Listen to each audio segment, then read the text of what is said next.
Am I the a-hole for refusing to keep a low profile of my recent engagement and refuse to come without him to mother's birthday to accommodate a jealous sister?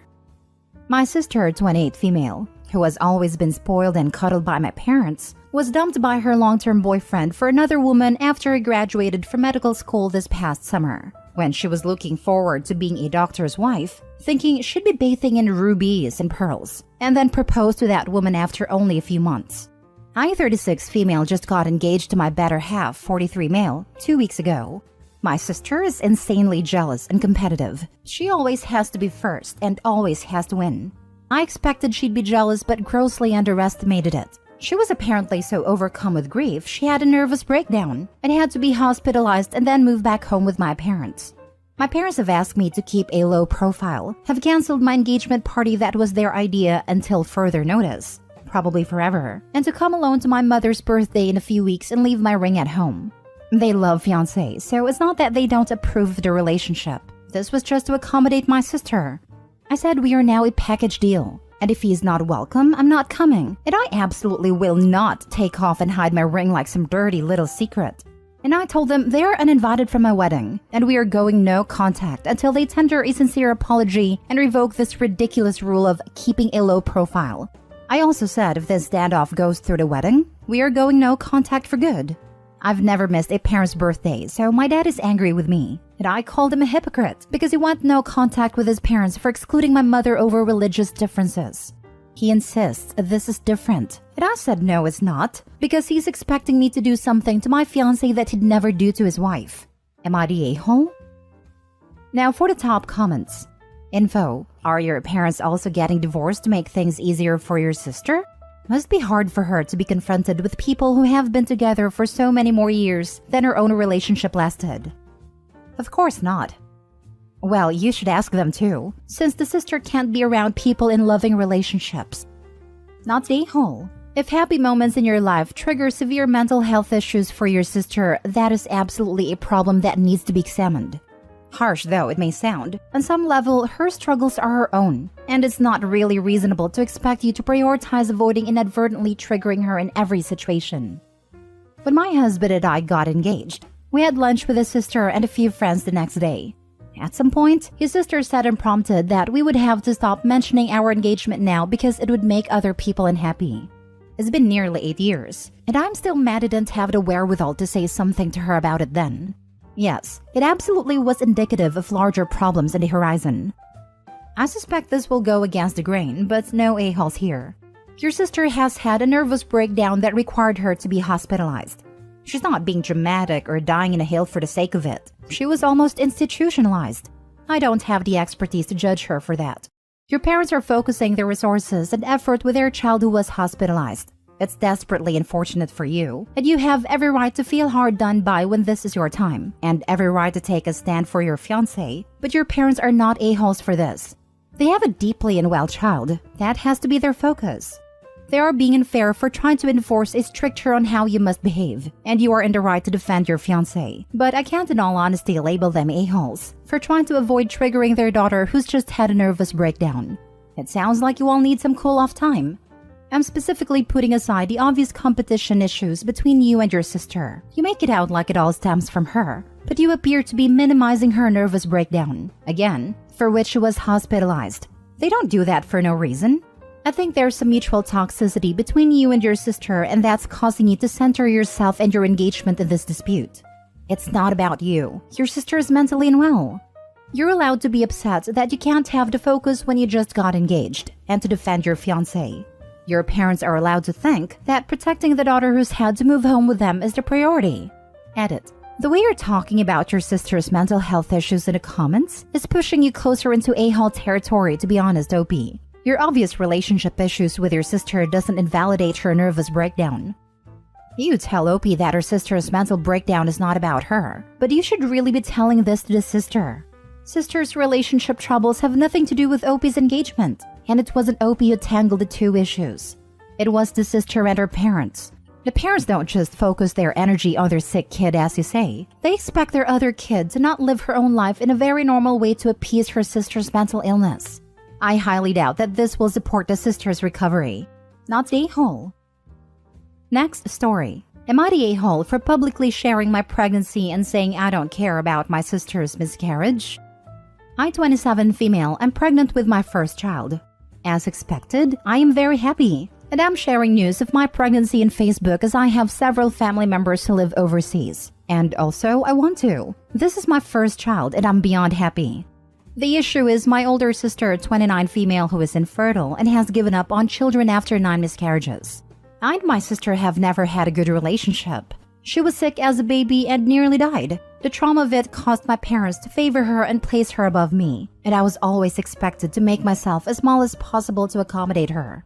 She always got a cake and more presents on my birthday so she wouldn't feel left out. I was told to hide my grades as she did very badly at school. I was also not allowed to display any trophies in my room because she might see them and get upset. My sister 100% leaned into this and made my life hell.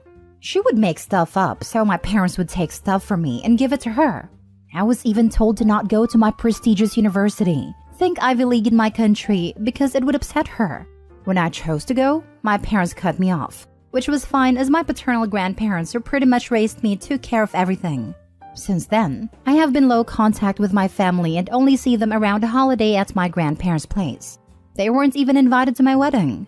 When I got pregnant, I shared the announcement online and everybody congratulated me, except my parents and sister, who harassed me and reported my post so it would get taken down. I just blocked them all.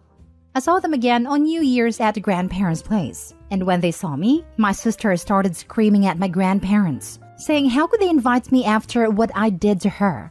She was also screaming at my belly as if it offended her. She kept crying and saying how could I do this to her. I told her I did nothing to her. She went on and on about her miscarriages and how hard they were on her, but I snapped and told her I don't care. She's not my sister. She's my bully who tormented me my whole life. I owe her nothing. My life has nothing to do with her. This got my parents mad and they screamed at me too. My uncles ended up throwing them out and it ruined a party. My family said I did nothing wrong, but my parents and sister's friends have been mass reporting my Facebook account until I ended up deleting it. Not the a-hole, and it sounds like you need to go from low contact to full no contact. Your pregnancy has nothing to do with her, and she needs to grow up. Your parents have enabled her to play the victim for her whole life. You don't need to contribute any time and attention to that. I only saw them during the holidays at my grandparents' place, but I don't think I can anymore. Not for me, but for my kid. I don't want her exposed to that. Definitely not, and you'd never be able to leave her in a room with them, even for a toilet break.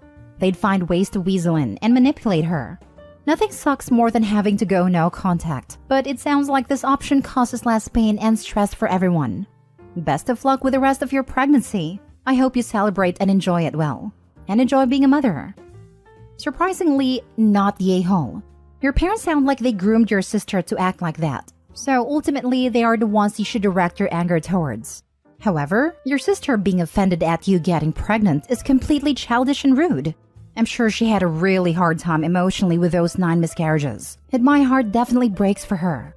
But you are bringing a life into this world. She should be happy and try to mend things with you, in my opinion. It's more than unfortunate that your parents enabled her behavior and brought her up to be so entitled. Ultimately, though, she will have a harder life because of that if she doesn't already.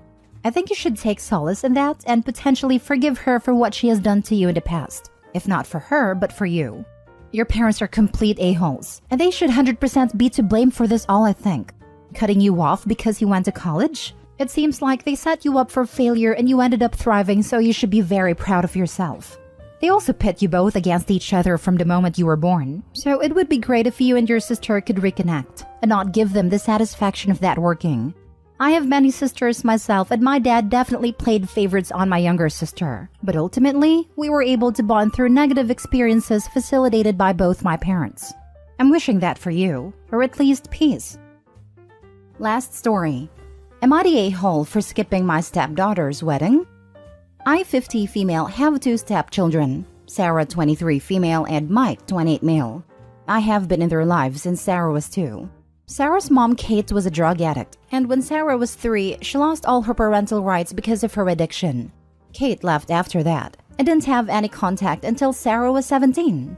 That's when Kate reached out to us, saying she was clean and wanted a relationship with the kids. My husband, Rob, was against this, but I wanted to give her a chance.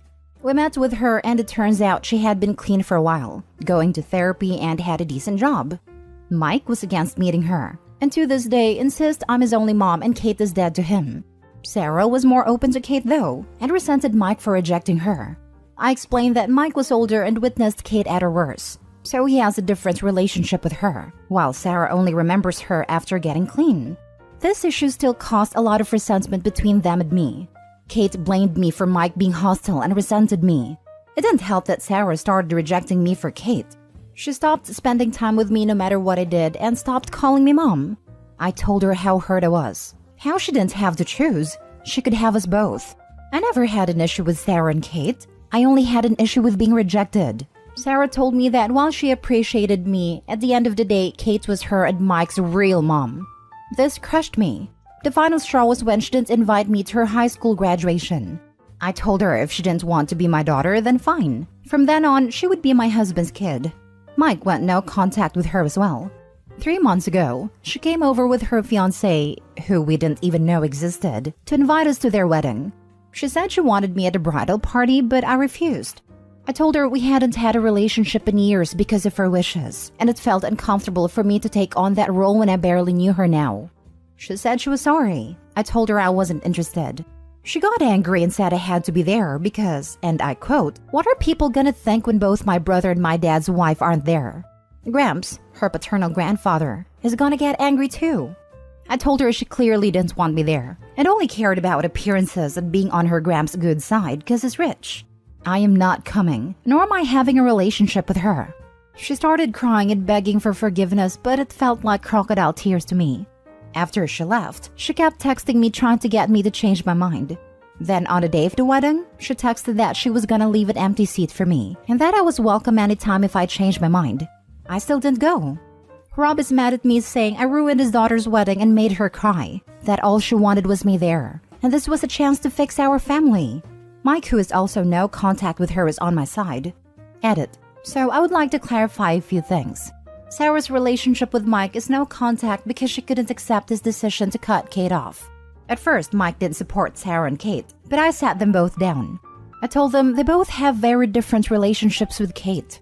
Mike remembers Kate as an addict while Sarah only knows clean Kate, and both of them are entitled to their view of Kate. Mike accepted this and was okay with Sarah/Kate, but Sarah couldn't accept it. She couldn't reconcile addict Kate with clean Kate, so she refused to believe Mike and downplayed a lot of this trauma.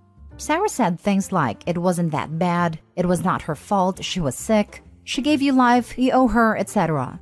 By the time Sarah was 19, their relationship became and is no contact. Kate also couldn't accept this and blames me for Mike not wanting to talk to her. Regarding the wedding, Sarah reached out to me 3 months before the wedding, even though they had been engaged for a year, saying she wanted to come over. We said yes, and she came with her fiancé, who we didn't even know existed. Apparently, they had been together for 3 years. When I say she apologized, I mean she said, "I am sorry you feel that way," which to her was an apology, but to me it's not. She also referred to me as dad's wife, as in what would people say if my dad's wife isn't there? Not even stepmom, dad's wife. She also mentioned her paternal grandfather a lot and how angry he would be. In the 2 months leading up to the wedding, she texted me to change my mind, but all she talked about was the wedding will be ruined, grandpa will be mad, etc. Once the wedding happened, she blocked me everywhere. Then I found out today her fiancé blocked me too, even though I don't follow him. I only messaged him on Instagram because he has a public profile, but I have been blocked. Same thing with Facebook, even though we aren't friends on there. She clearly wasn't genuine in her attempts to reconcile. And even if she was, it doesn't mean I am obligated to respond. She was 18 when she stopped calling me mom, 19 when she went no contact with Mike and doubled down on her decision. A decision she has held on to for 6 years total. She made her choice. Just because she's young doesn't make her entitled to forgiveness or a relationship with me. Now for the top comments. Not the a-hole. You were the one to give the first push in getting Rob to allow Kate to see them. Sarah basically slapped you in the face for everything you did. You even told Sarah you were fine with being just a motherly figure, but she took it further by resenting you? Rob has some audacity to say you ruined the wedding when you were the only one who helped bring up these children, then not getting any support while you were blamed for Mike's choices and rejected. Did Kate go to Sarah's wedding? She and her entire family were invited, and she was also in the bridal party as maid of honor. Not the a-hole. She dropped you quickly enough for her real mom. You know, the one that did literally nothing for the hardest part of her life, then strolled in when it was convenient. She threw away 15 plus years of care like it was nothing. You can't reverse that at a drop of a hat to fill a seat at a wedding. Husband is the a-hole for not seeing that she kicked you to the curb without a thought and expects you to be okay with it, although I can see he's in a difficult position. He is in a difficult position, as both of his kids are not talking to each other, and he was also started to be rejected by Sarah in favor of her stepdad. With Kate and her husband, she has it easier since there is no resentment there. But with her dad, she also has to face me and her brother. So, it's easier for her to spend more time with her mom's side of the family. That's very difficult, and sorry for the position you are all in. I'm surprised, though, that she can't see the position of her brother and her dad. She would be too young to remember her bio mom at her worst, but the others obviously can. It's great she can forgive and move on, but that doesn't remove the past and doesn't change how much you personally have done by stepping up to be her mother. I try to explain to her that Mike simply has a different relationship, but she doesn't accept that. Sorry to say, but she sounds quite self-centered. Hopefully she'll come around. But it's going to have to start with her offering a massive apology to all of you, and to you in particular.